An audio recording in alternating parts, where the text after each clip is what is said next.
भारत सरकार निशा निवारण अभियान करुवा बेले ओडिशा सरकार मदमुक्त ओडिशा आह्वान देइछन्ति किंतु चांदबाली अंचल रे चोरा मदर व्यापक कारबार वृद्धि हेबार लगी।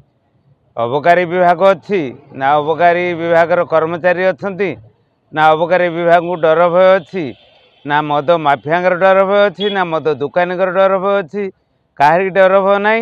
चांदबाली अंचल एभली कौन जगह नहीं चोरा मद दिन दीपर बिक्री न हो। विशेषकर चांदबाली विभिन्न सहर बजार गली कंदी अबकारी विभाग ऑफिस पाख 5-10 हाथ दूर रे व्यापक भाव में चोरा मद कारबार वृद्धि हो।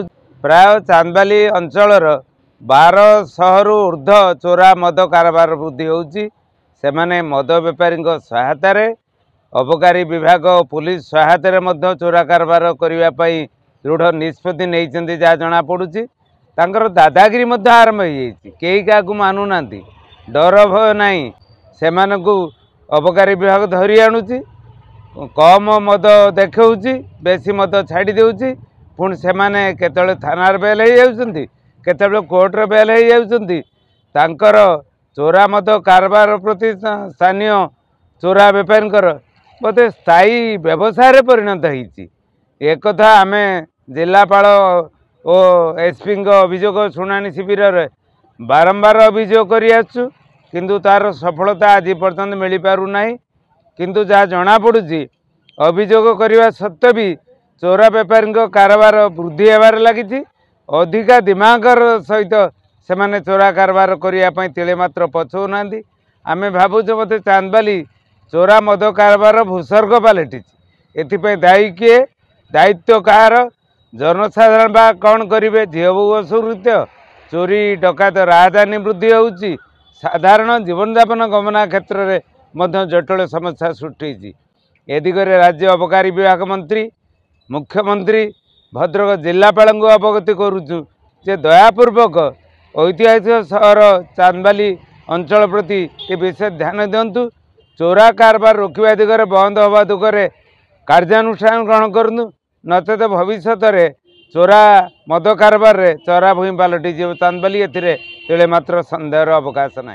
निश्चित भाव में गोटे सभ्य समाज चोरा मद जे एटा बहुत बड़ घातक एथिरे अत्युक्ति नहीं।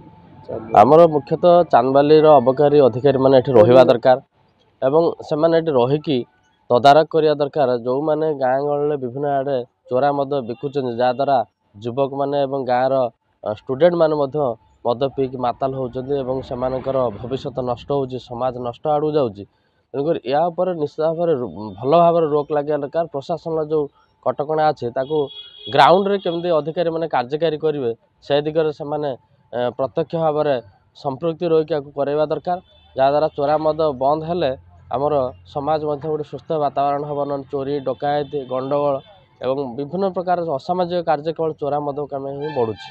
से जाशुणी सरकार ये को बेखातिर करके आसुना चोरा मद बेपारी सहित भितर संपर्क रखते के चांदा नहीं चोरा मद अबकारी अधिकारी मान निश्चित भाव में प्रशासन को निवेदन करूँ दृढ़ कार्यानुष्ठान निया दरकार। आगे अधिकारी जो अबकारी विभाग अधिकारी दृढ़ कार्यानुष्ठान निया दरकार से दृढ़ कार्यानुष्ठान नेले से गाँ गहल जो चोरा मद चलती बेधड़क चोरा मद कारबार से बंद करेंगे। लाइसेंस प्राप्त दुकान रे सरकार जो मद बिकुचंती तार क्वालिटी कंट्रोल अच्छी सरकार को पाखरे कि से मद पी कि कार किछि क्षति होनी जो माने पिउचंती तांको तो अटकेबा हमर मुख्य काम किंतु जो माने से मद पीले ताको जो माने आनी कि हमर बाहर दुकान रे बिकुचंती ता धरे कोन मिसौचंती से मद को केमिति तयारी करूचंती ता ऊपरे ना सरकार कर कंट्रोल अछि ना ये पिउची सी कोन जानिछि ता भितरे कोन अछि ताको पी की जो मद मृत्यु होउची ताको पी की लोक मानकर आयुष कमी जाउची देह केते खराब होउची तो ताको कमेवा ही हमर लक्ष्य। तो मां हमर जो मां माने अछंती हमर एसएचजी मानकर तो से माने हमकु खबर देले कि हां एठी एंती प्रकार होउची तो आमे जाई कि ता ऊपर कड़ा एक्शन नै पारिबो। सेटा कोन लाइसेंस प्राप्त मद दुकान की सेटा नुह ना सरकार को हिसाब रे नुआ मद दुकान खोला जीव नाही तो से माने बेआईन भाव में मद दुकान गुड़ा खोलुचंदी से गुड़ा कंप्लीटली इलीगल से गुड़ा बंद करवा ही सरकार लक्ष्य। सोसाइटी रो सहयोग रे ही बंद करि परिबा लोक माने जते बेले सहयोग करिवे एक्साइज सांगे कि आमको सठिक खबर देबे आम जते बेले गोटे जगार आमे चढ़ऊ करूचु सेठी आखपाख लोक आसिक साक्षी देबे कि हाँ या पाखरे मद अच्छी बोली से भी से लोक को ठीक भाव दंड मिल पारिबो आ सेमती सब काम बंद हेई पारिबो।